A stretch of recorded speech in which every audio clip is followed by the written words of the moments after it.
All right, Jonathan, we've got some terrible news today across the city of New York. Tell us what's going on. War has broken out over the city.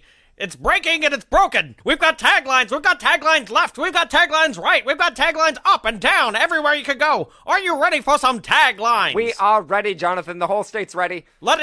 Just the state. Oh, not the world, just the state. It's a localized issue. It's very localized. So, ladies and gentlemen, the first tagline we have: the world will tremble this December or September. You know, maybe it's early.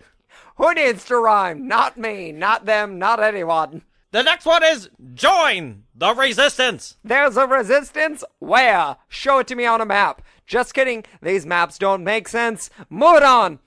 The world will tremble. We don't want to. Well, they will. We won't. It'll be very localized, though. It'll only be in the United States. It's a very centralized vibration. The next one. Who will save us? Maybe the Sky Captain, maybe not, maybe his friend Polly. Maybe Polly, maybe George the Sea Captain. The next one. The Battle of Tomorrow is about to begin. Today or tomorrow or yesterday? Sorry, I'm confused on the timeline. It's about to begin tomorrow. Well, the Battle of Tomorrow begins today or tomorrow or the day after? Well, it's about to. Well, we're on during when, Jonathan? Tomorrow. Tomorrow's battle begins tomorrow? Yes. Okay. In the world of tomorrow. Okay. And, ladies and gentlemen, the last one. Without warning, without mercy. That's pretty accurate for this movie.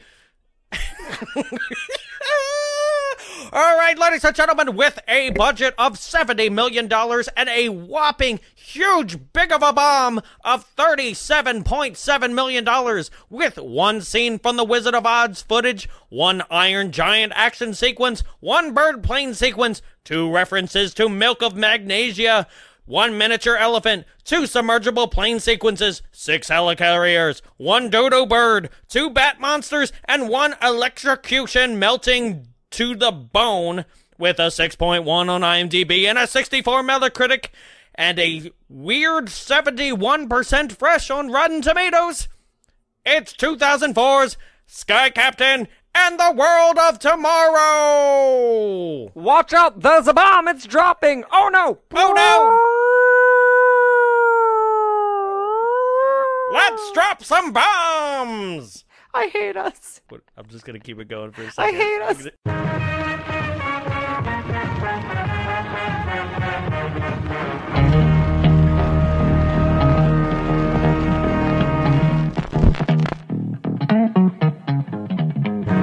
What's so funny? Who are you, stupid dick? This is Sky Captain.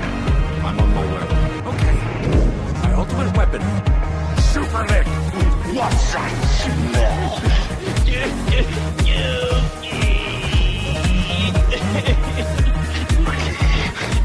It looks like the monster is something real big. Where is it? Darlings, you have made your mother very proud. Welcome to Bombs Away, the only podcast recorded inside a projection booth. Joining me inside the studio, as always, is the newspaper that's better than the actual movie, Jarrett Seifert.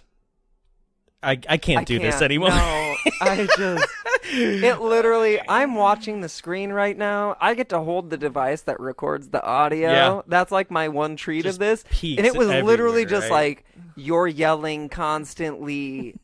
Everything is so loud. Yeah. Stop being that. Like, it was so aggressive. That's this movie. It was, in my truest fashion, violently aggressive. Ooh, yeah, right? I didn't say violently last episode. You did not. Sorry.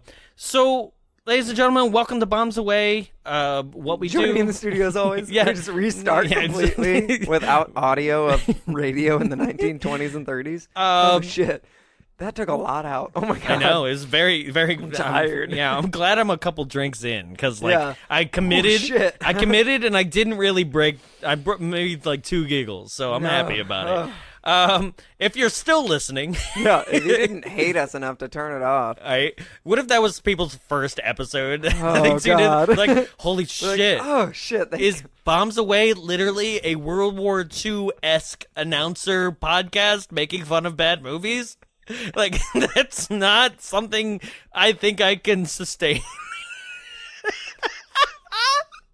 Oh, I wanted to die. And you Oh did my you did the God. siren too, so it like really sold it. People are like, "Holy shit, they're really themed." I didn't even tell Jonathan about that. I was like, listen, this is gonna happen. We're gonna pretend that actual bombs are falling. Sorry if you grew up in that time, but also if you grew up in that time, you're Why are you probably still dead alive? or not listening. Jeez. Speaking You're of that 100 time, years old. Speaking Why are of you that- listening to podcasts? That's really skilled. Let me know how you went that way. I know, right? Speaking of that time, Speaking of that time. what time is this film? Okay, so I actually did see this like in threads and stuff because I did my research. Okay. We do research. It's weird. Yeah. But 1939 is where the era is set because they show the Wizard of Oz. Okay. Colorized version. Yeah. And they also show another movie. Oh, I can't I remember didn't what know they movie showed another movie. There are references to another movie that cemented in 1939. But aren't as obvious as Wizard of Oz. Yeah, but the whole thing is that they also in this movie don't show in 1939 the established efforts of the Germans like gearing up to make war. They don't show that kind of stuff. So it's wildly believed that wildly is my new violently apparently. Okay. That it's gearing up in an alternate 1939. Mm-hmm.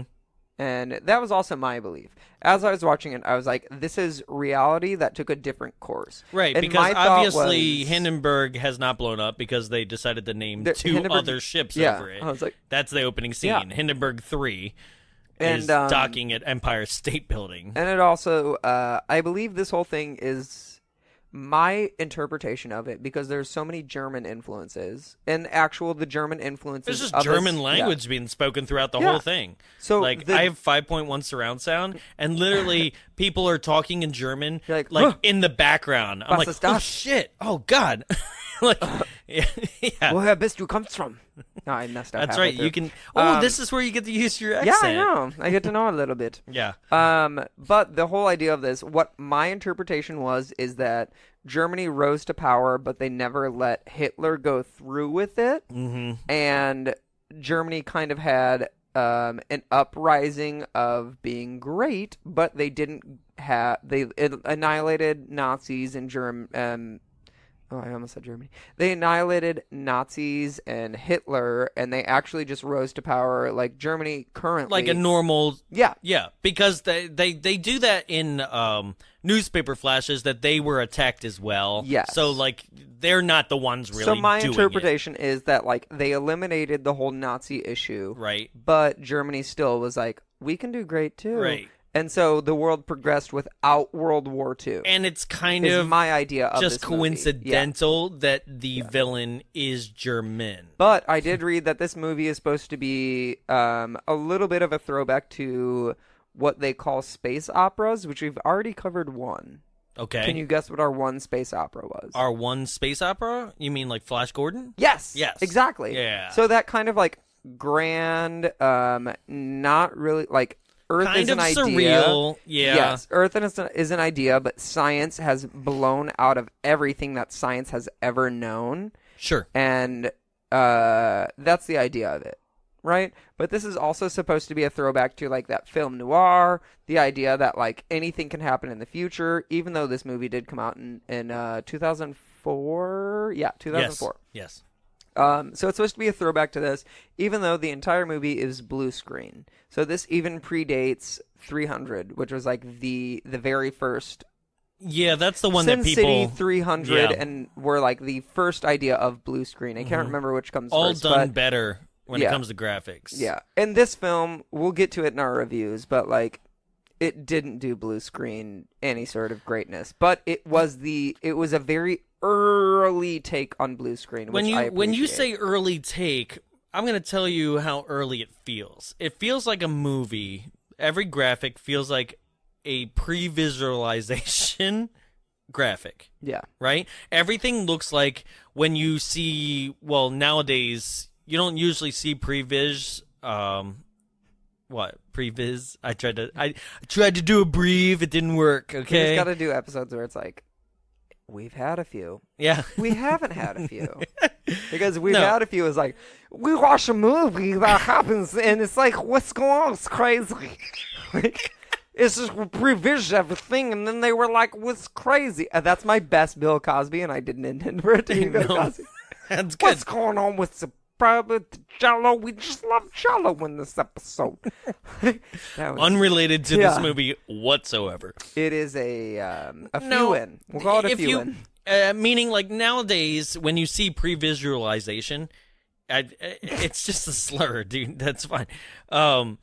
If you see that, if you see previs, then it's because you're watching, say, like the Star Wars deleted scenes, and they're like, they're deleted. We're not going to spend the time to do that, right? This looks like the finished product, and it's previs. So this entire movie, it had like a 6-minute-ish, and I say ish because like I read all the fun facts, but there are so many fun facts about this movie that like I read all of them, but half of them were like, it was a B-12 bomber that he painted like a F-12 and it was it's actually like the people a 14, who are like 13, like gun fanatics and stuff too. Everything about war, everything about like the countries, everything about like pilots and if they could actually fly underwater, like that stuff kind of like was I love half how we're of the questioning fun facts. that. Yeah.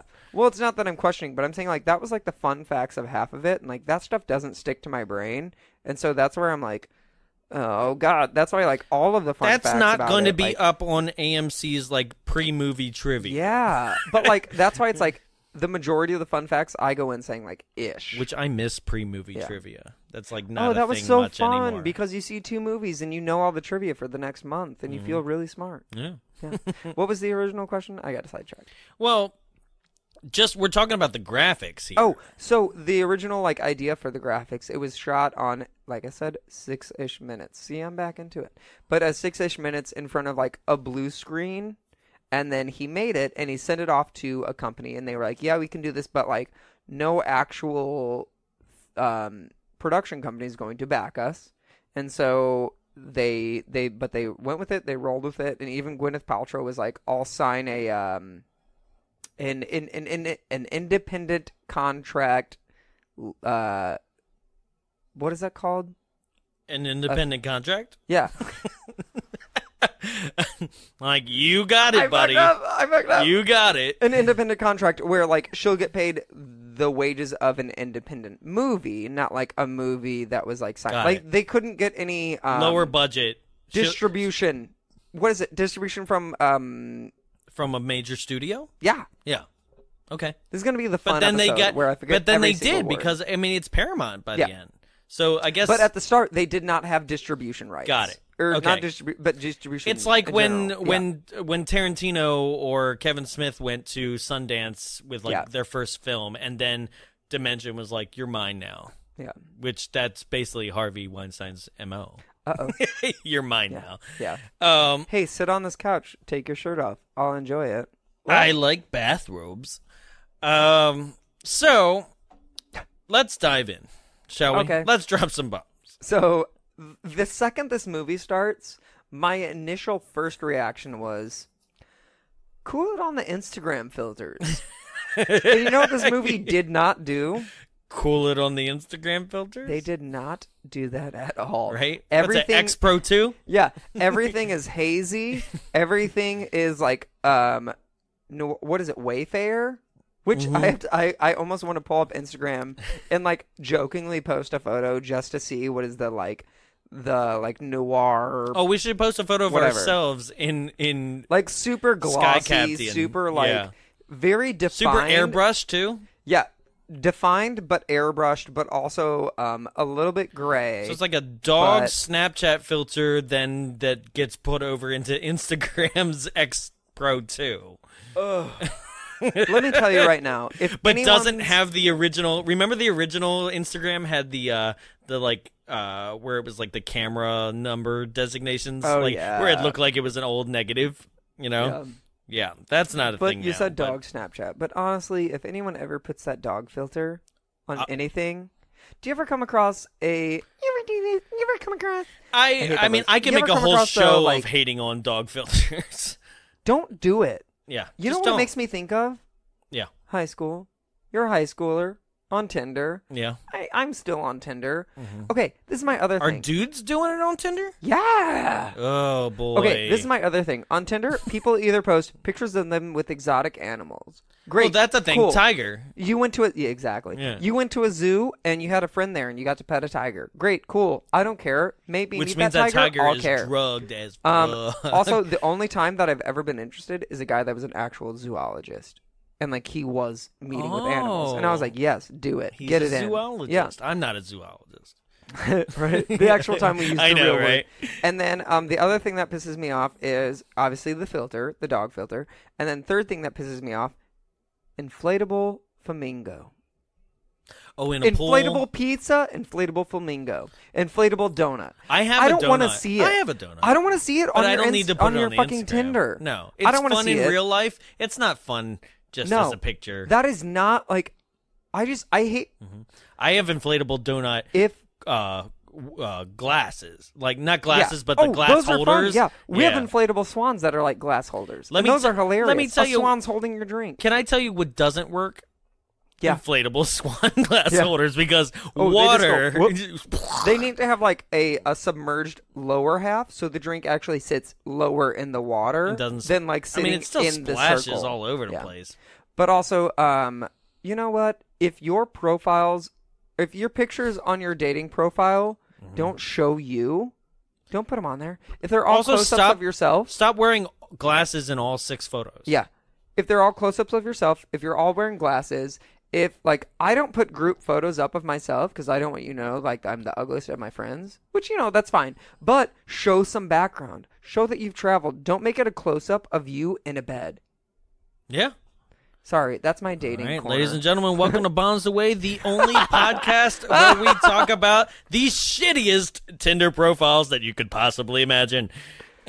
I legit grabbed my book. Like, I was like, we're redoing the intro. No, I wanted to do a show and watch. I'm put it out in the universe, and if I don't do it right now, I wanted to. Well, don't say it then. It won't be out in the universe. Well, I just say it. Like maybe somebody would be like, oh, yeah, you should do it. I want to do a show of like even though at the end of the day, I'm not like quote unquote successful because I don't have a significant other yet. Hey, success is just how you feel. Right. But I wanted to do a show where I give advice on like the do's and don'ts of like you shouldn't be doing this dog filters and stuff like that. Don't post 6 photos of you laying in your bed or at your house. That's weird too. I only have selfies on my profile, but you know what? My selfies are in like multiple different locations. Also, don't post a picture of like here's you laying on your stomach, face like at the camera, but we can see your ass and panties in the background. Like, and then complain on same profile of like no more dick pics. Yeah. It's like also, don't post photos of only you with 3 to 7 other people. What are you gonna do? Hope you get the best person out of that group photo? Yeah. No, I'm not taking those chances. Yeah, because then I swipe right and it's the cross-eyed fucker with receding hairline and 5 teeth. Welcome to Bombs No Away. offense to anyone that has all of that, but sorry. God. Fuck. Oh my God. I gotta jump in on that show. I'll complain for days. I love complaining. Yep. Anyway, Sky Captain of the World tomorrow. He flies, he does things. Sky Captain in Polly's the world there, of left shit. swipes. Yeah. And the love of apps. Yeah. So anyway, that's what this is. That's the filters that's in. So let's dive into the plot now, right? Like that's what it is. Oh, that was like a 13-minute sidetrack. Nah, it's fine. I got sweaty being so mad. You know what people say? You know what? I'll tell you what people say. People go, you know, you guys like make fun of yourselves so much as you go on tangents. They're like, that's some of the best parts. Tangents are fun. And I'm like, that's the best parts? Maybe we It's so shouldn't do real. this show, and we Yeah. should just do the We should tangent just talk. show. Yeah. Tweet us if you'd be down for that. Meanwhile, you know? the recording, just to go back to that, is like, ow, ow, ow, ow. Oh, it'll fine. It'll normalize We're out. spiky. It'll We're clip spikier out. than a cactus. We're spiky than normal? No, actually, like, I haven't heard anything bad, so. Okay. Yeah.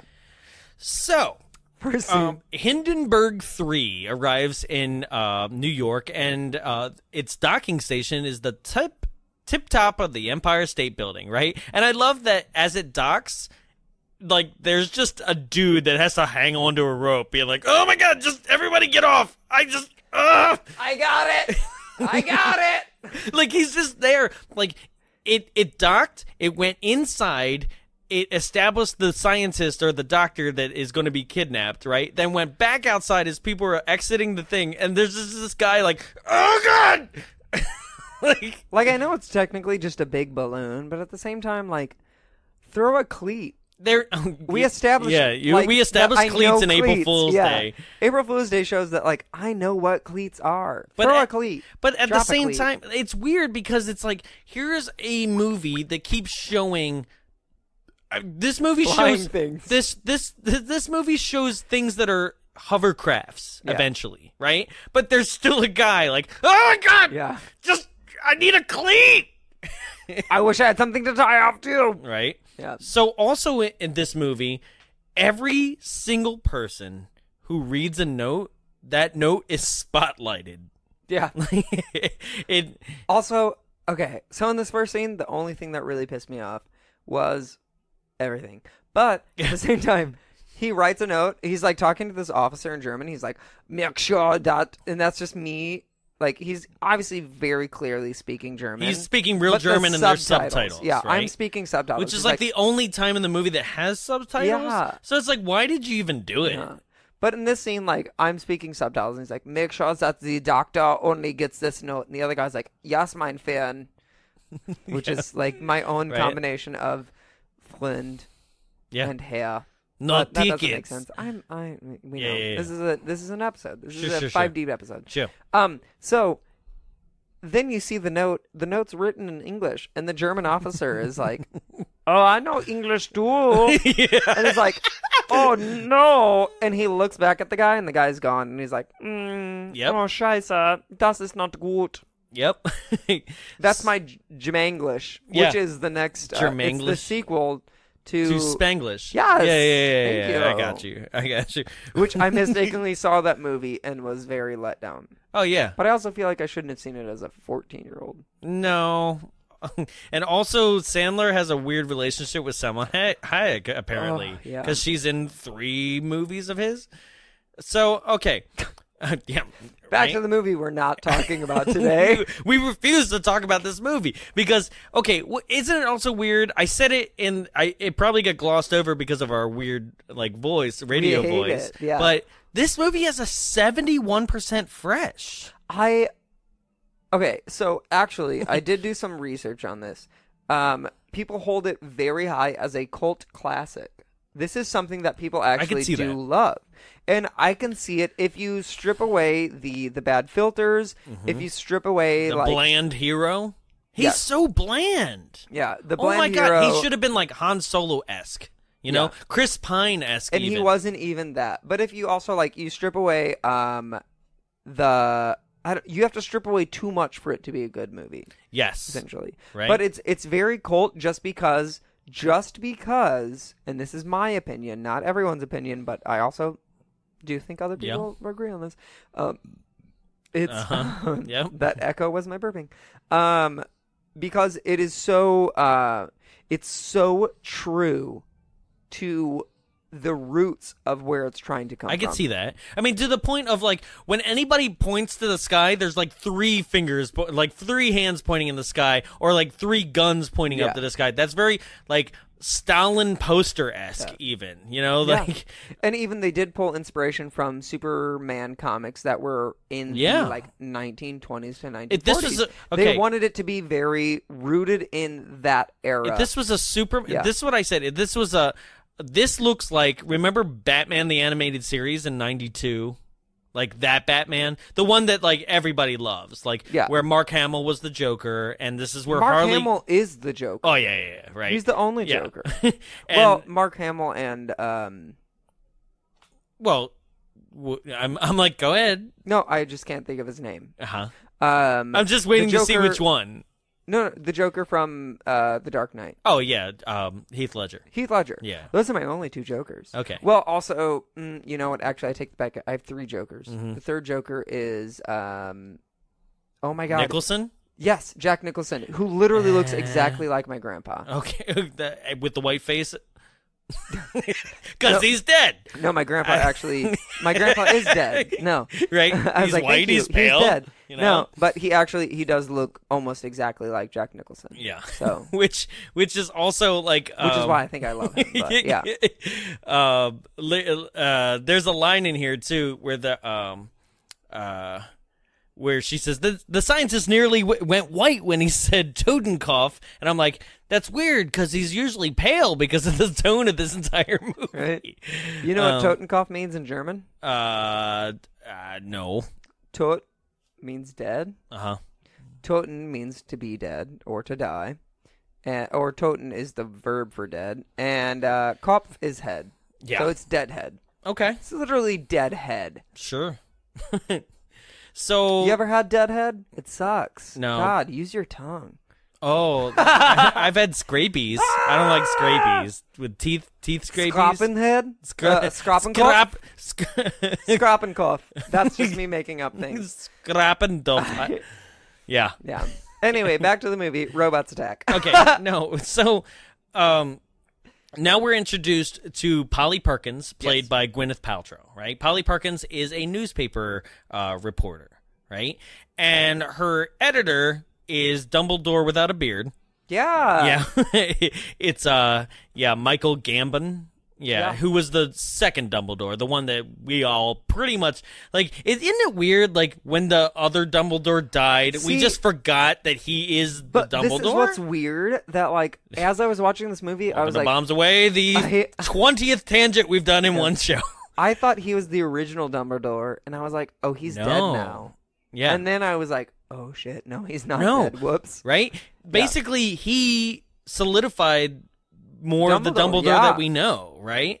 And he didn't get more. Like, I mean, he got 4 movies to the other guys too.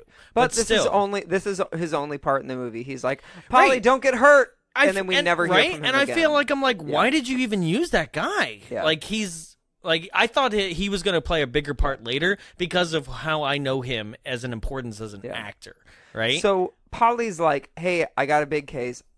Someone just left me a note about going to a movie theater. It was spotlighted, so I need to go and see it. It means it's important. Right. But she goes there. She goes to the movie theater. She meets a guy, and he's like, hey, I'm part of Order 11, Elite 11. Oh, you got more information than I did. I was like, he says he's a doctor because he's like, hey, I'm very adamant about making sure that you call me doctor. So, yeah. But he's part of doctor. Elite 11, which there's 7 of them. So, yeah. That's smart, I guess. Whatever. Sure. And all of them have gone missing except for this one last doctor, and he hands her. Meanwhile, this is why I'm surprised you paid attention because they're at the movie theater and Wizard of Oz is actually on the screen. Oh, you think I'm gay enough to watch Wizard of Oz? No, it was not a stereotype. But I've seen it a lot. Yeah. I have seen it a lot. Yeah, that's the part that's on too. Is like her going through Munchkin Land. Yeah, right. So part. You know, when they first touched down in Kansas, yeah, get out in Oz.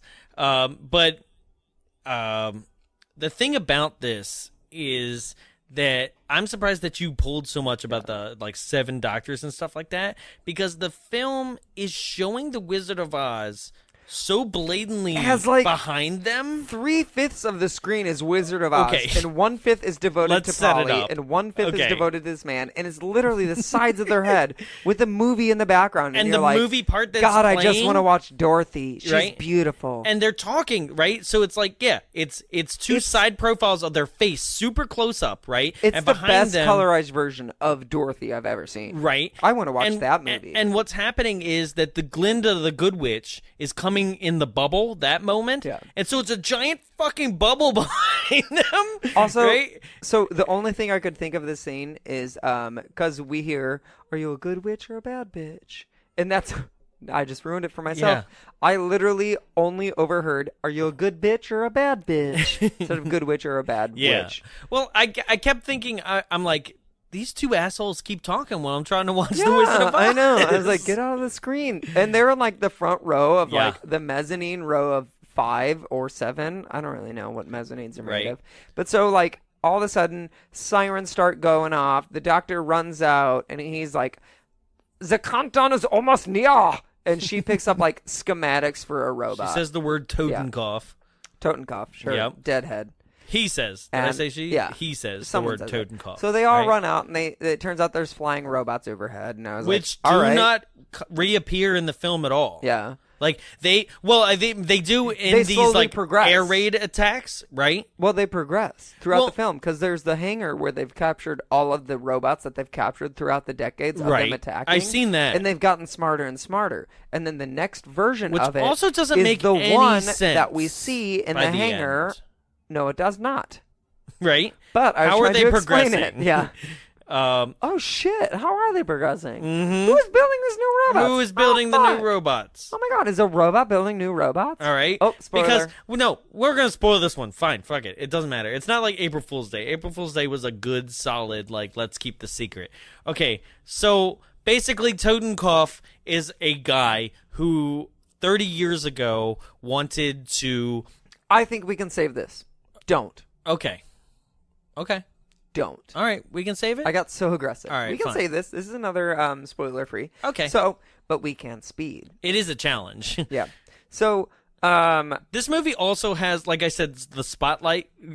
I feel like there's a guy who's like, "All right, bring in the spotlight, guy." but this is what I think what was done in movies of that time. Well, yes, to but where they it's put a spotlight on overdramatic. something. Like, all right, spot his eyes. Spot his Yes. eyes. Only eyes. but that's part of it. no, I It's that know, noir but like thing. it's very. I did appreciate parts of it, Yes. but I did not appreciate the CGI. I didn't appreciate how corny it was Yeah. because I know all of these actors and actresses.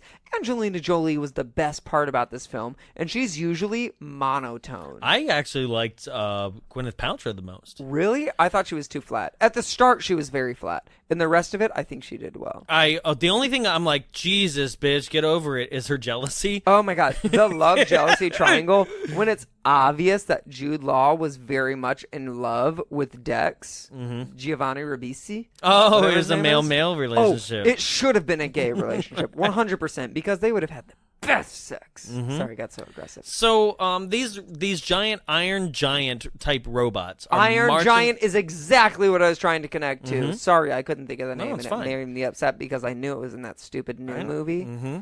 Oh, Ready Player One. Yeah. Yeah, Ready Player None. Yeah. Like just, yeah, I'll get into that. You guys want to hear my Ready Player One? I'll do like a live, like little thing on Instagram. That's another thing I'll advertise at the end.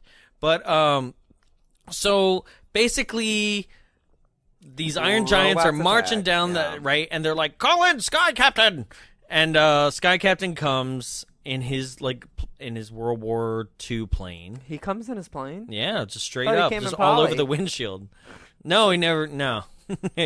We're both gross. Uh, Yeah, he flies in. He tries to save. He uses a bunch of different tactics. He has like a oh, I've got a rope. tripwire. Yeah, he's got Blah. a tripwire type device, right? This is the thing is like he has very Bond-esque things Yeah. on his stuff, like, but never any on his person, only on his plane, right? Meanwhile, Polly is like, I got to get the best shot. Ooh, I'll run along with these robots. She's overly Ooh, I'll, like, obsessed dodge with the her robots. camera. Like, Through she's this whole movie. running through the middle of the robots that are literally like zapping and killing people.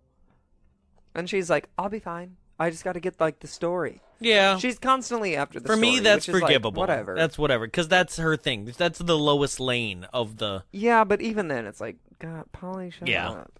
So, after this, of course, Sky Captain takes down only one of the giants, the Iron Giants. He blows the foot off. Right. And the rest of them accomplish their mission and just get out of there, right? So he touches down, he meets Polly. I always want to call her Pepper. No, he doesn't touch down to meet Polly. He goes back to his home base. That's right. Which is by the mountains right outside of New York. Yep. Yeah, sure. Cool. Snow-covered Right. mountains right outside of New Meanwhile, York. like a news report is like, the only one that can save us is Sky Captain. Yeah. Right? And you're like, okay, we get it. He's the hero. Like, but he's just not a hero to me. Yeah. Like, Jude Law is literally just walking through this part. Yeah. It makes it really seem like Sky Captain is the guy to save everything, but it's Sure. very much like it's just a pilot that is determined. Well, he's only one part of a major, like, Power Ranger force. There's Sea Captain, Land Captain. Which we did not introduce, Right, because but- they don't exist. Wait, but he's also Sea Captain Yeah. because his But plane he can go literally- underwater. He doesn't. There's like, he's not doing anything special. He's just brave. Yeah, And it's not even he's like just kind of ballsy. That's it's not it. even like a brave kind No. of brave. It's just like, well, I guess I'll do that. Right. So meanwhile, he goes to his base, and that's like he has brought back the downed robot, right? Yeah. And then It's got an extra chromosome. we meet Dex, which is Giovanni Ribisi. Yeah, he's our smart guy. Right. He's which- like the techno guy. Yeah. Giovanni. It's very much like a stupid James Bond 1930s. Yeah, I guess. Like, Dex has been in some shit that I'm very in on. 'cause Oh, he's yeah. so hot. He- Also, the Avatar really sad movie. that the top of his credits are Avatar 2, 3, 4, 5. Like, oh my god. I love how it says filming. Like, we promise Yeah. it's filming. We promise. Right? Also, Avatar 5, 2025. Like, Oh my I might God. be dead by then. Like, I don't care. No, I mean that's giving it a little bit extra time, but yeah. Yeah. He's the, like, I remember him as Donnie from Ted 2 and Ted 1. He's the guy Yeah. who kidnaps Ted. Things like that. I- But either way. Didn't he play some mentally That sounds familiar. less character? I feel like he was in Green Mile. I don't know. He did something. Yeah. We'll come back to it later, But- not on this Yeah, podcast. he's the James Bond-esque. Like, basically, anytime somebody's like, how'd you get this weird gadget? He's like, Dex was bored one day. Yeah. He keeps, like, it's a throwaway line, too. But the only thing Dex creates is like submerged plane and laser ray. Helicarrier, too. Helicarrier? He What? says that Dex was responsible for the British helicarriers. Oh, okay. Helicarriers. You Well, know, I'll take it, which sure. is, I'm like, Three I think things out of Stan the Lee movie, is yeah. responsible for the Yeah. helicarrier. Not sure. 3 things, sure. Right. So anyway, so They go back to so his Sky Captain, landing. Yes. okay, also known as Joe. Yeah. Right. I was like, oh god, what a Oh, plain name. right. Sorry, Joe. Yeah. But no, if his name was like Joe something, they don't even reveal his last name, right? So like, it does seem boring because Yeah. his name's Joe, right? So now Polly's like, hey, like, we're gonna join forces on this story. Why? Because like it turns out that Polly and Sky Captain have dated, and Sky Captain apparently cheated on Polly. Well, he's had a and- past with her. right. And we don't actually know if they cheated, but like there are 3 months where we don't know. But she Carrie Underwooded that's- his plane. But yeah, she did. But this is also where like I think that like there was something they could have easily been like, oh, those 3 months that I was with her, I was learning how to tango to dance with you. Like something shit like that is what they could have done. But it Maybe. was literally like No, those 3 it's months you I was cheated stuck in a and- different Yeah, ditch. yeah. Well, whatever. Yep. Like, oh, okay, fine. I guess we're being ruthless. I took a Louisville slug at all 4 wings. Like, 4 wings? 4 wings. It's the plane that she sabotages. All right, okay. So basically, she sabotaged his fuel line in his plane because he cheated on her in the past.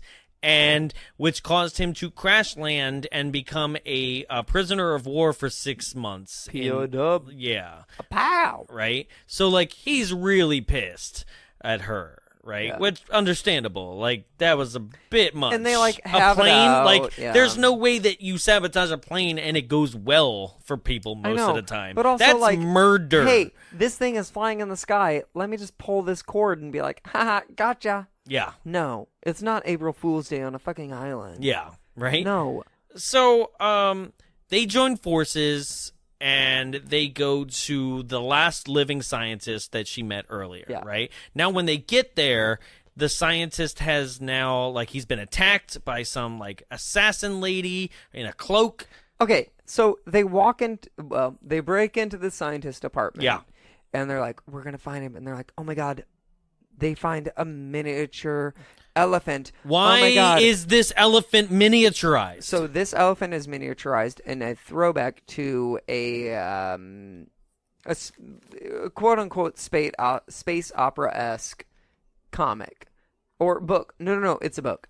To where it's like an evil scientist was miniaturizing animals and stuff. So it is actually a throwback. So it doesn't to really things of that apply to era. the plot of the movie? It doesn't. It really doesn't. And Because, I thought it would. 'cause Yeah. I did too. Like if they when the reveal miniaturized them happens, to do the thing right? they do. Yes. Yeah. I would have loved that. Yeah. Yes. But it doesn't. It right? doesn't, Unless he's the last part of the solution. Yeah. Because he's a miniaturizationer. But I don't know. I don't know miniaturization. Yeah, we'll talk about it. The miniaturization doesn't actually play into an effect because of how long this plan has taken place. You know, this and because is of really what this hard when plan we're not does. like Yeah. when we're not revealing. It's I'm really gonna do hard. It. It's fine. Okay, we're gonna do it. All right. So meanwhile, the assassin has attacked Yeah. the last scientist and I After guess they've killed been him. they've been in the office for about 5 minutes. Yeah. And then all of a sudden they hear like an attack going on in the other room. And they're like, oh no. And Well, the this doctor is hard too. stumbles Why out. would the They save assassin him. kill him if Yeah. they need him? Well, I don't think it's killing him because the doctor they Well, already it wants planned, there are the vials. MacGuffin. Yeah. Right. There's basically like two like bullet canisters of some sort. Vials. Vials, I guess. But they look like there's some big slugs. Vials of things. Oh, it's the Their DNA. of ancestors. The DNA Yes. of Adam and Eve. Right. Whoops. Right? But oh no, it's fine. yeah, we find that out later. But it's essentially the DNA of Adam and Eve. Right now, it's the MacGuffin. You don't know what it is, but he hands it to her, being like, "Keep it safe. Protect these two. Anytime somebody says "make me a promise," you're about to die. Yeah. So, But the movie is presented as like keep them safe. As Yes. It's like it's multiple people. It's someone. Yeah. And so it's like, oh no, these things are people. They Right. are, but it's Sky Captain confronts the assassin thing and Runs away. assassin lady, and she runs away. That's it, right? Now, Attack 2 on New York City. right now, I don't know about you. How do birds fly? Flapping. Right, but why are they able to fly? They don't weigh a lot. They have hollow bones. Yeah. Right. I've So got hollow burn bones that break every single time I move and someone touches me. Did you ever watch 30 Rock? barely. Oh, I do there's a not good like hollow Tracy bird Morgan. bone. That's fair. He's very irritating. But Yeah. there's a hollow bird bone. Also, that show like sold me a bad bill of goods when it first came on because it said that it was supposed to be like, here's a funny take on the inside looks of Saturday Night Live. And I Oh, was no, like, it's not. No. It is definitely No. not. It's like some shitty knockoff Saturday Night Live plus like Tonight Show. Like It's a wacky, quirky. No, it's No. not a Saturday Night Live knockoff. There are some It should Saturday have Night been. Live jokes in it, but it's not. No. yeah. Anyway. Anyway, Yeah. But so basically, there are these planes by the villains, right, that flap their wings like birds. it's like flapping its wings like no one has ever actually witnessed a bird fly, but they've heard about birds flying. right, And it's because like, it is like huge like- sweeps. but it's like also like the wings are like doing the wave, like Yeah. instead of actually like flapping and like going behind them, it's like directly straight out doing like the wave of like. Well, okay, birds No. also like it's this like all bones are like moving in this fluid, like wave-like motion. These are like stiff steel wings that are on a joint that are like rant, rant, rant. And no, I'm sorry, no, they don't work. They don't. It would not work, especially in 1939. Like, pretty sure that today we still don't have Flappy Bird wings for a reason, you know? That and the fact that we as a race at that point, not as a race, like a human race, we had figured out flight already. Yeah. And it was working just fine. Like, why did we reinvent the wheel? Why did we reinvent the wing? Fly? Yeah. Yeah. So then we get this whole they're attacking, but they're not attacking New York. They're attacking they're attacking Sky Captain's spaceship field, Sky Captain's base back home, his spaceship field, right? Because they want to. It seems like just kidnap Dex, more than anything. Meanwhile, Dex has figured out a way to trace where the signal's origin is. They just need to be close enough to track the plane that's transmitting. There's an audio signal in the baseline of the audio that he recorded, and he goes, "This, I think, is controlling the machines." Yeah. So if Sky Captain, you can keep close to the lead machine that's like broadcasting it or whatever, we can then trace it back to its source. He traces it back to Nepal, right? But immediately after he traces it back and marks it on the map, the assassin chick shows up, kidnaps him, and he is gone. The assassin chick breaks in, and then a robot grabs him by his leg while he's still holding with like the some map. snake metal tendons, which I'm like, also that's not how metal works. So Dex is holding this map piece and looking at his hand, looking at the lady, and then it cuts to the other people. And Polly and our Sky Captain are battling the robots. Mm-hmm. Polly's in the airplane with him, and they're flying through New York. It's not real New York, though. No, the guy that nothing's made this, real. In the guy this that movie. made this though was like, "I'm making New York." Also, I've never been to New York. Really? Yeah. Is that part of the trivia?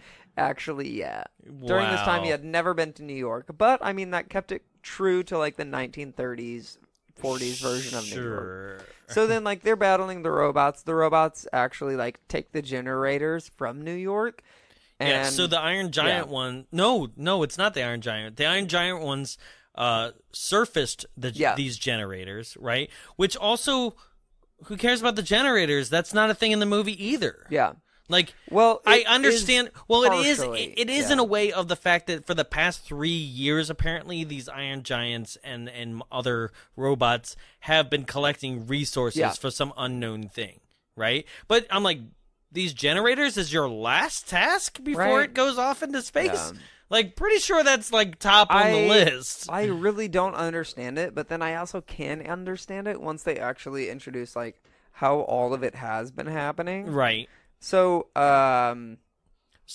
basically, Sky Captain gets shot, like a bullet shot in the wing, which causes gasoline to leak out, and then it catches fire, right? Yeah. He's going to go down, so he pulls a lever, and the plane immediately does a nosedive and is able to become submergible. Mm-hmm.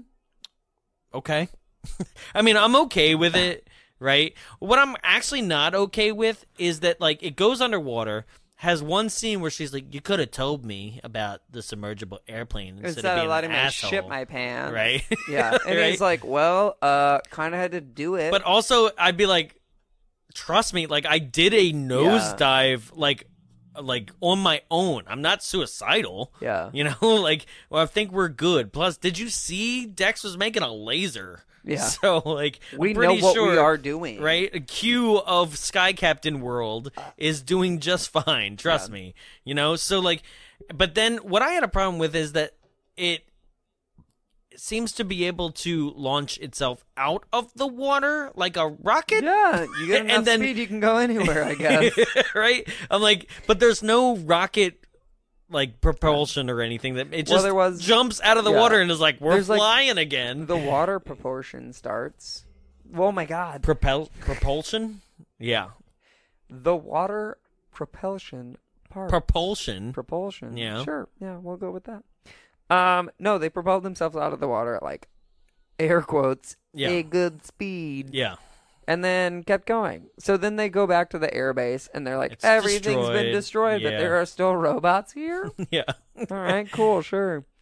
And then Polly's like, I know where Dex went. He chewed some bubblegum while he was being held upside down and holding the map piece, and then stuck the bubblegum to the back of the map piece and put it underneath this piece of metal so that I could find. Meanwhile, he was also being held captive by a robot, and the henchman was watching him. So when the fuck did he do this? I don't know. He was holding the map piece while he was captured. Why couldn't the map have just been dropped on the ground? Yeah. Right? Like, just do that. That's what makes me so mad about it. Because that seems more hidden, and I probably wouldn't find it. He should have just, like, dropped it the second. Yeah, because they didn't know what he was doing. He was looking at a full map, and then all of a sudden he had a little rip-out piece. What is going on? I don't know. So, on the piece, it gives the location of where they need to go Mount next. Everest, basically. It's Nepal. But on the little torn-out piece, it literally says Mount Everest. Oh, for sure. So it's like, okay, go to Mount Everest. Right. And they do. They meet Joe's friends. Yeah. And Polly's like, I don't feel too good about this. And Joe's like, Which doesn't sure, amount do to it, anything because whatever. he turns out to be a decent dude. Well, he turns out to be a decent dude. The random dude's henchmen aren't good. Right. Yeah. But, okay, so they go into this mine. They find this mine in the middle of Nepal. Not yours. No, just mine. Yeah. Just mine. And, I don't know, shit happens. Like, some people betray them. Like, the mine, they wind up getting locked away in this dynamite, like, kind of, like, safe full of dynamite. The fuse is about to go off. You think we're glossing over, but it's literally just, like, the only thing so from the forgettable. scene that, like, I could want to remember is them being like, this is the end. This is no man's land. You know the thing I remembered most about it? Is the fact that they realize that they're in trouble, but Polly has gone away from the group, right? They shout Polly's name, and it echoes through the mines, right? And she's they like, hear nothing. Like, she hears nothing, right? Yeah. But as soon as she screams, they hear that. But before that, what's funny is they're standing on, like, this mountain ridge, and the guy's like, this is no man's land. Yeah, this is I where can't see nothing. The world ends. This is where, what does he say? This is where society ends or something like that. And then they turn around and there's a fucking civilization mine. Full city right behind them. With like a dome. Yeah. And, like, that's another thing is like, why design something that big and elaborate and then like it's not going to be a part of anything? So, it's not even going to get blown up. The design is supposed to be part of Tomorrowland. Basically. It's supposed to be part of Tomorrowland the in the World's snow. Fair. Yeah. Which, that's interesting. We've never seen Tomorrowland with snow on it. Well, Disneyland Paris. Oh, really? Yeah, Oh, all I didn't the know time. they had Yeah. seasons. It's really beautiful. Yeah. Oh, okay. But the basic, like, but that's they're like, this is a steampunk civilization, Tomorrowland. but it's supposed to be designed after like the World's Fair. Yeah. And so then they go in there. I thought it was Jules Verne. That one. That was the World's Fair. Yeah. Oh, okay. I don't remember which one because they Or maybe modeled that's after Tokyo. the two different World's Fairs. Is Jules Verne? Yes, it is. Okay. Yeah. And Anyway. a little bit of Paris. Yeah. Yeah. So I know where Space Mountain is. 1,000 leagues under. Yeah. Very minor league baseball. 1,000 minor leagues under the sea. Yeah, exactly. And then we did it. We won. We won the championship. Polly gets attacked by two Mongolians that steal her vials, and she's trapped. And they in hand like them over to the assassin because she was there Yeah. too. They get trapped in a TNT room, but then luckily our actual Mongolian friend guide unlocks us and sends us out. Yep. And then the place explodes, right? Apparently it was a uranium mine, I guess, right? So their clothes are contaminated. They're both like knocked out from the explosion, and then they wake up and they're naked due to the fact that now they're in Nepal's Shangri-La. They made it to Shangri-La, right? And so Which is like, they talked about it earlier in the film. They were like, this is the land that is supposed to be like magic and holy, and but who cares? Every time someone gets there, it's really great and stuff. But then like that does not come back to play. Because basically they get to a old wise man who is like deformed and almost dead on a bed, right? And he, of course, cryptically gives them a clue, right? Because they're like, he's like, take basically, this stick. he's like, why? Good luck. Do you want to know about Totemkopf? And he's like, I want him to make him pay. And he's like, good call, bro. Yeah. He's like, I do too. Right? And he's like, take this staff, it will point the way. And I'm like, if you want Totemkopf dead, why don't you just tell him? Because then he has to figure out this whole puzzle, which he might never figure out. Like, it's so stupid when that kind of shit happens, where they're like, just tell me. Like, why does it have to be this old ancient mystic like riddle? Like, you want the same things I do, right? And then this is my favorite part, because I feel like that's like, this is the movie. Like, he didn't want to be in the movie. He's like, I've done for you, now you do for me. And he's like, anything. And he's like, hand job. Did I ruin your joke? Yeah. Well, there was no real joke, because like the real line is, kill me. And I'm like, yes, I get it. Like, I just think it's so funny. Like, so kill me. stupid. They won't kill me. I'm 600 fucking years old. So this is just for Jonathan and everyone out there. So I do a lot of like, whenever we get to movies like this, I do a lot of eye rolls, but it's always in the middle of Jonathan like trying to make a point. And I don't want you to think that I'm eye rolling at you. I'm eye rolling at the movie. I would have called you on it a long time ago if I was. But it's like you were like, and then they do this, and I like did such a like. Right, because you know what's coming. Like, I already know that yeah. But, like, as you're describing the scene, it's just me being like, this is stupid shit. It's so dumb. Like, it seems like I would be doing it towards you. That's, but Nepal is dumb altogether. Also, because, like, Nepal I don't is not understand. Dumb. The scene in Nepal is dumb. Don't upset any of our listeners in Nepal. We Right. have none there. Don't do it. They're monks. Yes. They're all monks. They might listen on their, what is that thing that the Amish do? Rumspringa. Do monks have Rumspringa? No. I hope they don't. Maybe they don't. Right? Maybe they do. I don't know. I seen the Golden It's called Child. Nepal Springa. It's great. They love it. It's called Nepal Springer? Yeah. So what you're saying is that the Amish are from rum? Yeah. They love rum, but they had to give it up for being Amish. Yeah. Anyway. The Nepal loved Nepal, so they had to give it up. So after this, they're like, okay, let's go to where the staff, like, basically charted. The staff, like, told them to, like, I don't know, check Follow the stars, It's right? stupid. Yeah. They don't even, like, show a scene of stars. No. They're just like, he maps it out. Follow maps. He literally like, figures it out in the cockpit with her behind him. It's not even like I was in a map room or something, right? But they don't have enough gas to get there, so he's like, gonna call my friend Charlie. So is Morse code wireless? Frankie. Yeah. Not Charlie. Not Frankie. Charlie. But is Morse code wireless? Because he's using a Morse code machine in the airplane. Maybe like beep, beep, beep, beep, beep. During that time, alternate time. Guys, this is one that we actually need you on. Was Morse code able to be sent via, like, I don't know, radio transmission? Okay? Because if not, I guess it's the miracle of Dex again. Well, I mean, if you look at this movie, everything's the miracle of Dex. That's right? it. So, they're going to run out of gas, so he Morse codes out to being like, my friend Frankie will save us, right? So they arrive, and then Nick Fury and the helicarrier show up. Frankie is Nick Fury 1.0. Holy shit, she's got an eye patch just like Nick Fury. It's a helicarrier. Whoa. She's wearing leather. I didn't even She's looking connotate. sexy as hell. I did not connotate. Yeah. Wow. Okay, right? All right, so he shows up, and it's obvious that Frankie and Sky Captain hooked up in the past. They're flirty, right? And Polly is just a vindictive, jealous bitch where it's like, get over it, girl. Like, and that gets annoying at this point because this is where it gets right? Full on irritating. Because it should be like, fun and Polly, funny. Shut up. Yeah, it like, should be fun, but it's also, not. their entire relationship between Polly and Joe, the Sky Captain, has been like super downplayed. It's just been kind of like this fun, like ha ha ha, like banter at most.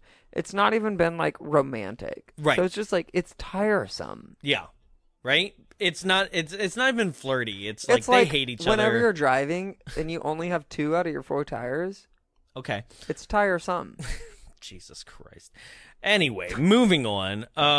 Movie on. So now, basically, they are flying over top of what the base is, right? And Angelina Jolie, as Frankie, seems to know a hell of a lot about a base that they've never been to before, right? She's like, this island is heavily guarded and we can't attack it from the But top. also so we it's gotta like, swim underneath. if you knew about this base this long and all this intel, why haven't you done something about it? Like, yeah, right? Like, she seems to know of a hell of a lot. This is why, with her, with the eye patch and everything else, I thought she was going to be a traitor. I thought she was the villain. I forgot. I did too. Yeah. So I'd never seen this movie Especially before. because she's triple billed. Like, literally all 3 of their names come up as the first title card. Right? Like, I had never seen this movie, so I just assumed that Angelina Jolie was the villain because eye patch not present in the start, and they're talking about someone or most of the movie hidden. Yeah, I know. I thought she's that in she 3 was scenes. bad. Yeah. Nope, she's just there, just for fun. Top build. So she's like, I'm not. Sky Captain's like, hey, we need to go and attack this island. She's like, I'm not gonna risk my men to for one of your cockamamie island schemes. And he's like, Dex is down there. She's like, let's go. Yeah. Like, fuck my men, let's go. And right? she didn't have a relationship with Dex, so all right.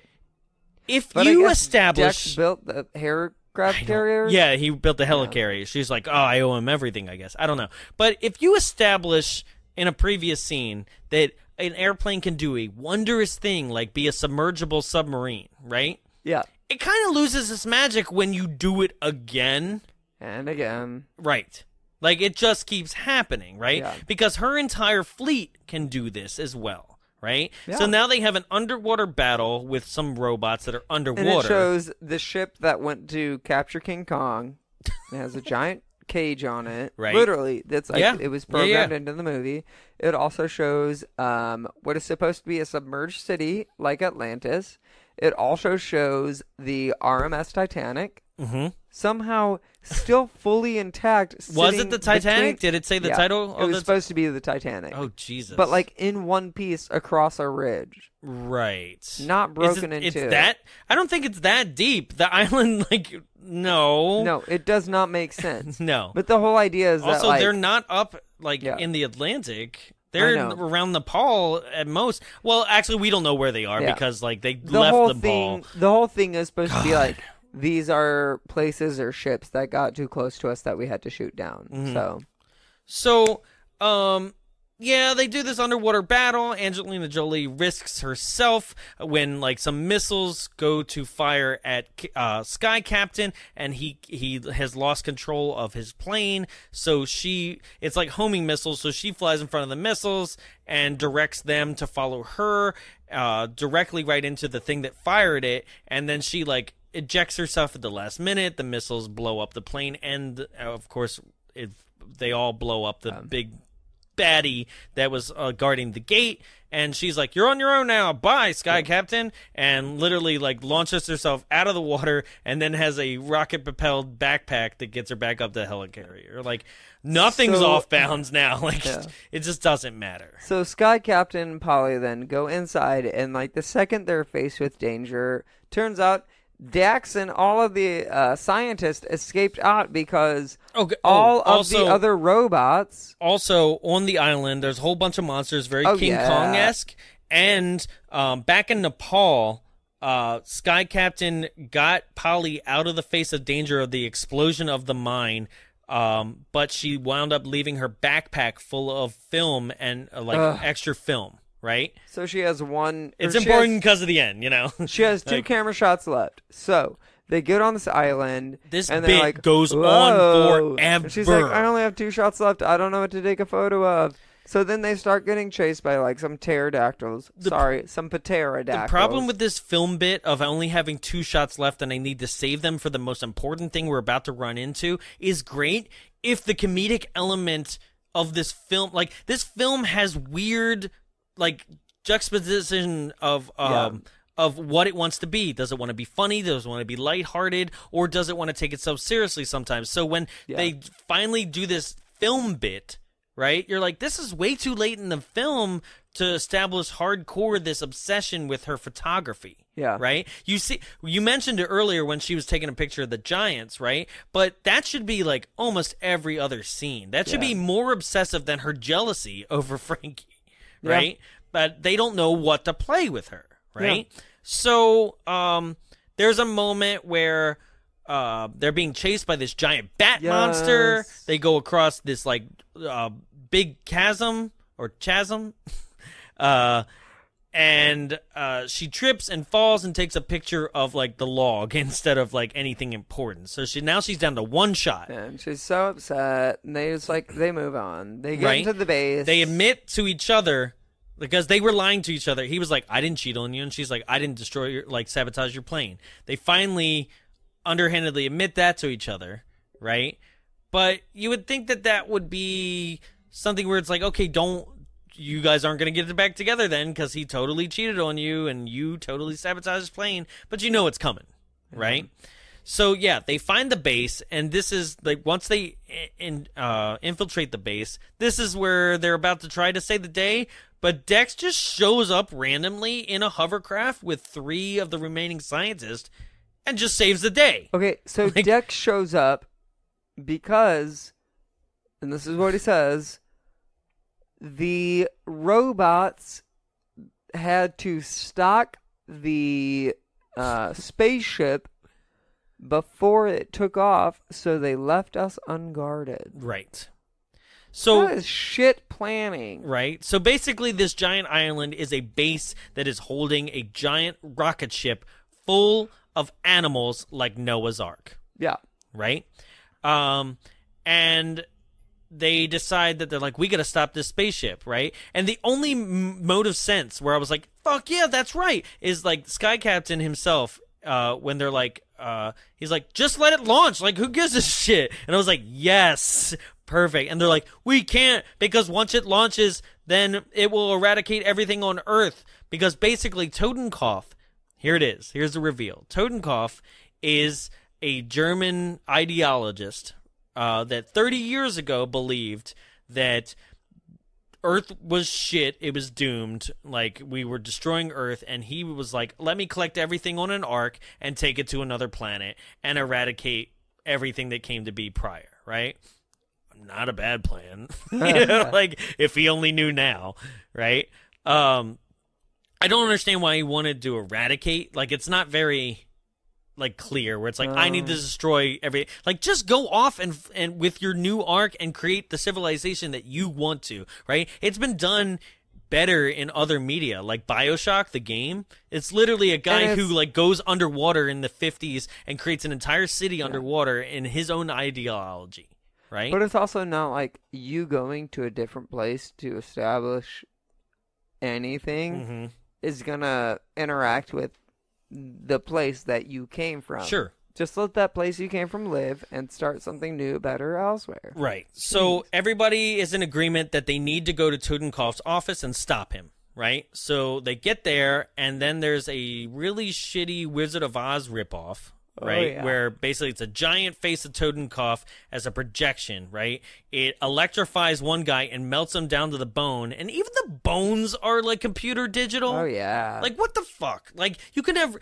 that's one of my biggest problems. That, and then later with the assassin, I'm like, nothing in this film is like practical effect. Like, you couldn't just be like, here's some bones, human bones. Like, that had to be digital too. Like, and I'm not talking like, oh, when it like falls to the ground. I'm talking about they have a shot of it lying on the ground and it's digital. And I'm like, why? So after this, they go into the office. They spin the chair around, and Totenkopf has been dead and mummified for like at least 30 years, right? Turns out everything has just been like his computer generation going on without him. Right. Which begs the question, because we asked it earlier, is that they've been capturing different robots in stages of evolution and technology for the past 3 years, right? How are they evolving? How are they increasingly getting better? Sentient robots, right? I don't know. Well, they're not self-aware. I think they're doing their programming. That's my belief. They're doing their programming, but I still don't understand how they're evolving. Right? Sentient. Like I said. So now they're like, okay, let's split up. Like, Sky Captain's like, I'm going to go stop the Ark before it takes off. Also, I don't understand how it's going to eradicate Earth. Is there a giant nuke on this Ark? Is the robots programmed to then go and destroy all of mankind? Lasers. Not explained. Right? Am I wrong there? No, it's not wrong, right? But he's like, I'm going to go there. And Polly's like, we agreed we're going to be in this together through thick and thin. And he's like, I'm going to punch you in the face right now. He kisses her and punches her in the face to knock her out. Like, that's a full-on deck, right? Like, punches her in the face. He goes, the assassin is on the bridge to the ship, which is Bai Ling, by the way. Welcome back, Bai Ling, from Wild Wild West. You know, she was the Asian assistant to Dr. Lovelace back in that one. And she's the assassin, right? Turns out he fights her, and I guess Polly actually did not go with Dex and the rest of them. She saves Sky Captain's ass before he falls over the, like a final, like the assassin's about to do him in. And it's revealed that the assassin is also a robot, not Totenkopf's, like, significant other. Which also now begs the question, like, what was going on there? Was she always a robot? Or was she a recreation of his, like, love, and he was fucking a robot? Sex doll, right? So now they're on the Ark. It takes off. They're up in the air. They release all the animals by an emergency release thing. And then it turns out that the assassin's not dead, and it's going to try to stop them one more time. Here's the part of the movie. Like, lightly. She's says, like, I'll stop you. And then he says a final, like hasta la vista type line, right? But it doesn't work for me. Like, he goes, why aren't you dead yet? Right? And I'm like, because you revealed that she's a robot too early. Yeah. Like, right? Like, if you would have, like, knocked her out or pretended to shoot her and she fell on the ground and you're like, she's dead, right? And then up in the air, he's like, why aren't you dead yet? And then they reveal that it's a robot then when they finally do her in. That works. But that's not what happens here. We already saw that her face was peeled away and it was a digital robot because it was a digital effect. So, I don't know. They hit a self-destruct. They blow up the Ark. They parachute down. Frankie and multiple helicarriers now show up to, like, not save the day because they already did, right? And that's it. The end of the movie is basically not Pepper. That's Iron Man. Sorry, Polly. same actress. Polly. What's funny? It's like Pepper Potts, Polly Perkins, and it's all Gwyneth Paltrow. Polly is like, I'm finally going to use this shot, right? But instead, she, like, points over to Sky Captain and wants to take a picture of him, right? And she's like, I'm going to do it. And he's like, before you do that, and she's like, too late. And he's like, your lens cap is on. Which is false. We saw a POV within the camera's viewfinder, right? Yes. That's not how that works. Like, oh my God. Yup. Yeah. I don't know. It's just Yep. such a loss for the end of that film. Yeah. Yeah. It was just bland. Yeah. Right? So Yeah. So, W's?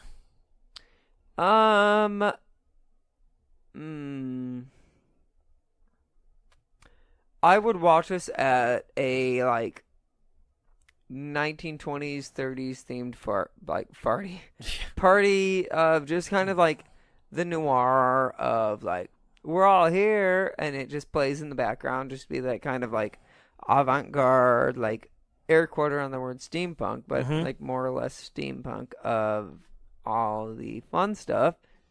That's about it. Okay. Really. Yeah.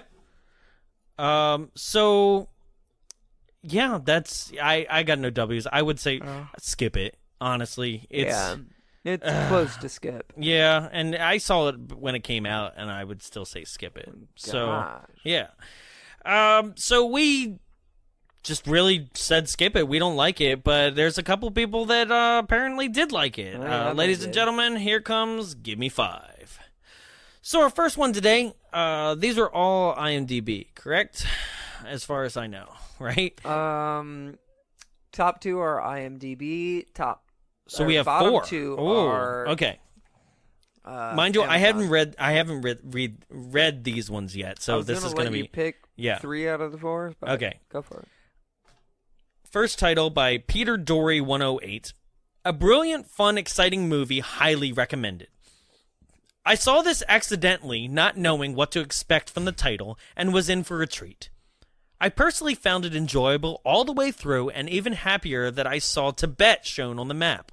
Oh, this is why I picked this one. Separate from China, as its 3 regions of Amdo, Kham, and Yusang are currently occupied countries since the 1950 communist invasions and subsequent genocidal regimen killing of 1.2 million? It's just a geography lesson. That's why I picked it. At the time of the movie placement, which is set in an alternate 1935 to 39, Tibet was fully independent country, as declared by the 13th Dalai Lama on 13th February 1913. What, he's a numerologist too? I know. There was some Tibetan script on the map, and monastery pillars all looked fairly well researched, but would need to check details sometime. Omid Dajali did a great job speaking some Tibetan. Also, I commend him for that. He told me on Twitter he had a good teacher. I put this film up with Iron Sky as one of my all-time favorite movies to date. I will watch again in a few years, which rarely do with films, as it was so much fun. I have told many friends to watch it now. Discovered. I watch a few. It's broken English every too. Few years. Oh, it just. It's not a review. That's like bragging. That was a plus... geography lesson. Yes. It wasn't a review, and that's why I loved it. All right. I picked all these reviews. I so know. I'm sorry. You're in. No, for it's a treat. fine. Next one is a Casper Lely 324, written in October of 2004. Title: A very entertaining and exciting adventure. Like 70 Shoe, whatever that is. I don't know what that is either. I saw the preview on TV and decided to see this movie, and I enjoyed it very much. The very first shot of the movie was very beautiful when an airship flew into snowy New York. The special effects of this movie were great. Snowing. There was many thrilling air/water combat scenes, especially when Sky Captain flew his P-40 between skyscrapers in downtown New York. The music in the movie is by Ron Gurr, was great and fit the action perfectly. It also added emotional power to the story.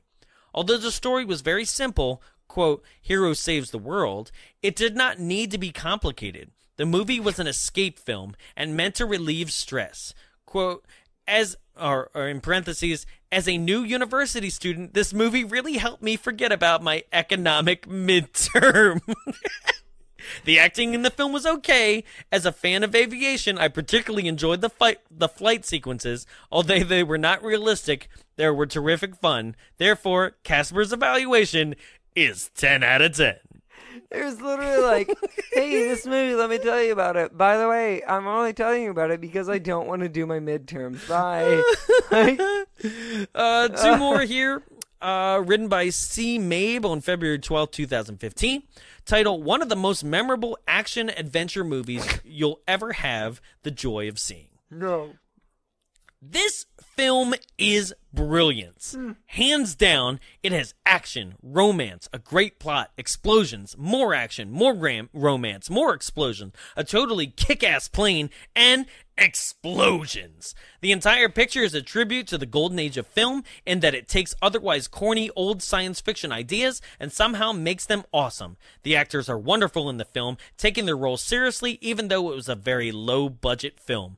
I love to see a sequel given the funds and recognition Sky Captain deserved. 5 stars. I just love it was a film. There's romance. There's action. There's fighting. There's also romance. More action. More fighting. It was like, we get it. I got nothing else. Jesus Christ. And the last one, written by Richard Dolly on February 20th, 2006, so 2 years after the movie was out. Probably came out on, like, Blu-ray or HD DVD. Oh, God. Stellar Cast / Breathtaking Art is the title.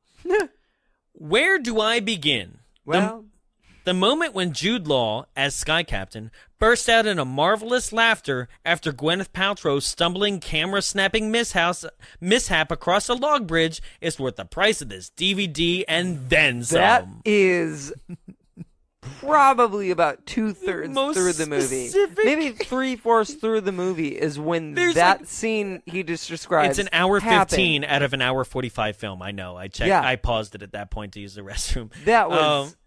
That's like, oh, it's stellar. Yeah. When you're near the end. Yeah. Like, Oh, so that was Gimme 5. Ladies and gentlemen, if you enjoyed this film, you thought it was a piece of shit just like we did, or there's anything that you wanted to comment on or correct us on, please write to us on our social media networks at Bombs Away Show. And that's Twitter, Facebook, and Instagram are all at Bombs Away Show. You can also write to us a little more privately. Contact at Bombs Away Show if there's something that you wanted to point out. Other than that, please stay tuned for next week when we do Karate Dog. Yeah, I know it's gonna be a good one. I didn't think of it. I know, right? So, ladies and gentlemen, that about does it for us here at Bombs Away. My name is Jonathan. I am Jarrett. And get yourself to shelter because war has broken out. Hurry, we've heard bombs overhead and airplanes, and oh no, is that something that's gonna kill? Bombs away!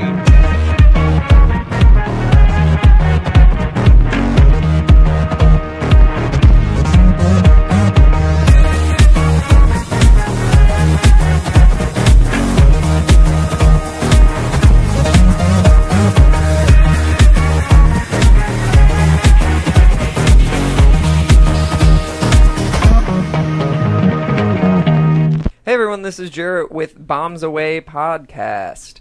I'm here at the Frida Cinema, once again recording for your all's pleasure. Frida Cinema, that sounds pretty familiar. Oh yeah, it's because we bring it up so much. It's where we live, it's where we record. Now, you may know of the Frida Cinema, but you may not know enough about the Frida Cinema. So the Frida Cinema is a program of the Long Beach Cinematique, and it's located in Santa Ana in Southern California. It services neighboring communities as a non-profit art house cinema, dedicated to educating, connecting, and enriching communities through the art of cinema. It is a pretty amazing experience, but how do they do that? Well, one of the ways they do that is with shadow casting. So shadow casting, if you don't know, is whenever they have a cast below the screen acting out the movie as the film is projected behind them, which is pretty neat, but that's not all. They also get audience participation, so you feel like you're part of the film, that you have that amazing enriching experience. Some of the films that we do shadow casts with are Little Shop of Horrors, Rocky Horror Picture Show, Repo the Genetic Opera, and The Forbidden Zone. When was the last time you heard of The Forbidden Zone? Am I right, ladies? Other things that we do, if you're not into Shadowcast, but you love that audience participation, are special events. We've done Scott Pilgrim vs. the World, and it was a lights and sound spectacular, and there were also words along the bottom of the screen that helped you know when to participate in the film. And maybe you just want to watch a film, which is okay, because the Frida Cinema does show films, but maybe you want to watch a film in a different atmosphere. Well, the Frida Cinema has rooftop showings. Some of the films that have shown on our rooftop are the most recent Beauty and the Beast, or Ghostbusters, and Jurassic Park. One of the cool things that happened with Ghostbusters and Jurassic Park is we actually had guests. For instance, Jurassic Park had the guest of the Jeep Wrangler, you know, that nice tan and red Jeep that we see just driving all around that park. It's an amazing photo opportunity, and it's something you get to brag about to your friends and post on that Instagram. If you want more information about the showtimes, location, and everything film and entertainment related to the Frida Cinema, just go to www.thefridacinema.org. You can also follow on Facebook at facebook.com/thefridacinema and on Instagram and Twitter at the Frida Cinema. The Frida Cinema, for the filmmakers, the film goers, and for you. This has been a production of Big Bulb Entertainment, executive produced by Jonathan Young. For more media and information, visit us at www.bigbulbentertainment.com. Big Bulb, what's your bright idea?